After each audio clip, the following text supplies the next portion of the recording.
Terima kasih. Selamat malam Bapak Ibu sekalian yang hari ini hadir di studio dan tentu saja yang menyaksikan melalui tayangan televisi atau streaming.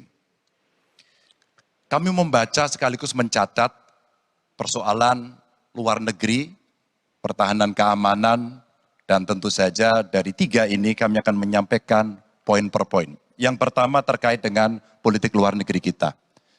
Politik luar negeri kita adalah alat untuk negosiasi terhadap dunia luar, tapi kepentingan nasional harus nomor satu.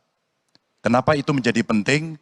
Karena kita mesti betul-betul bisa melakukan redefinisi terhadap politik luar negeri yang bebas aktif, yang disesuaikan dengan kondisi kekinian.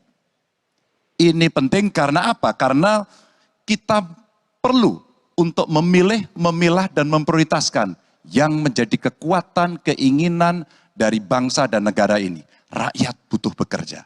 Rakyat butuh lapangan kerja lebih banyak. Investasi harus lebih banyak. Maka kita mesti memperkuat infrastruktur diplomasi kita, duta besar, para diplomat, dan tentu saja inilah yang mesti kita berikan penugasan-penugasan untuk membereskan persoalan-persoalan kepentingan ekonomi nasional dalam konteks kekinian. Dan tentu saja kita tidak pernah lupa, Indonesia selalu setia pada kesepakatan yang pernah diambil. Dekolonisasi yang dilakukan mendorong, meyakinkan kita semua untuk membebaskan seluruh bangsa tanpa boleh mengintervensi satu dengan yang lain. Dan inilah komitmen kita pada kemerdekaan Palestina yang kita dukung terus-menerus. Maka kalaulah kemudian itu kita kerjakan, beberapa problem krisis iklim barangkali akan kita selesaikan dengan membawa pola-pola diplomasi sesuai dengan kekinian yang diperlukan. Atau barangkali kepentingan UMKM yang mesti kita bawa ke dunia internasional seperti praktek yang pernah kami lakukan di Jawa Tengah. Dan itu membuat masyarakat akan merasakan politik luar negeri jauh lebih baik. Pertahanan, sistem pertahanan rakyat semesta mesti kita dorong, kita lapisi dengan pertahanan yang betul-betul berlapis dan kita jadikan benteng pertahanan Nusantara sebagai sebuah satu kesatuan. Dan kita perlu melakukan penataan gelar pasukan karena IKN menjadi pusat gravitasi baru.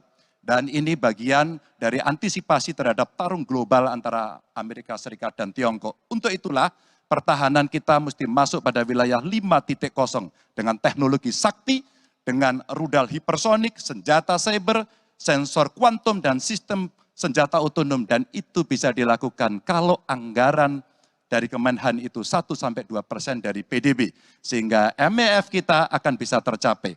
Karena ini yang mengerikan di 2024, saya khawatir ini tidak akan tercapai. Untuk keamanan, terorisme, narkoba, pinjaman online, judi online, kekerasan seksual, ini perlu mendapatkan perhatian termasuk TPPU. Maka reformasi kepolisian betul-betul harus mengantisipasi ini dengan penguatan cyber system kita, termasuk pengembangan SDM cyber yang kuat.